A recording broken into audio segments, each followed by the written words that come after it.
One of the advantages of the PACE 203 is that auto-sensing can be switched on, which allows the device to track the amplitude of the P wave and the R wave independently.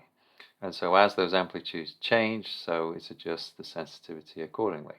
And this is how you switch it on. I can see at 48 beats a minute, our pacing is below the intrinsic rate. I can check this because I'm sensing in the atrium and I'm sensing in the ventricle. And these are relatively low sensitivities. 1 is the lowest in the ventricle, 0.4 is pretty low in the atrium. So I'm going to turn on auto sensing. So I unlock and I go to main menu. I choose auto.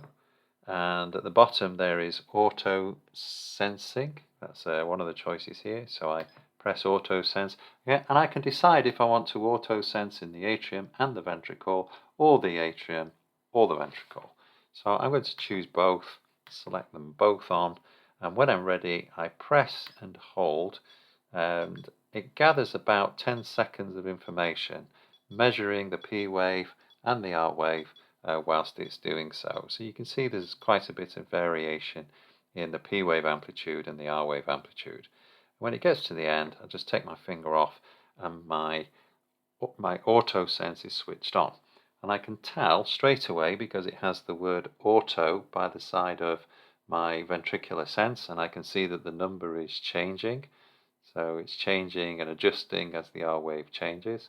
And in the atrium, I've got the word auto switched on. I've got the auto here, so that shows it's switched on.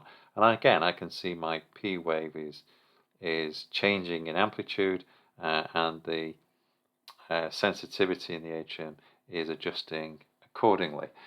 The adjustment is a third of the size of the P wave and the R wave. So as the P wave and the R wave change, it adjusts accordingly. I can unlock, just take this back to the main menu, and that is my auto sensing turned on. If at any point you don't want to have auto sensing on, you can go to the main menu and go to auto, and you'll see auto sense menu there, and you can just untick either box, the atrium or the ventricle, and that will turn auto sensing off. Another way you can do it, which is a very quick way, is just to give, just as you do with the AV interval control, auto control, you can just give this control on the sensitivity a quick half turn, and a quarter turn, and it will turn it off.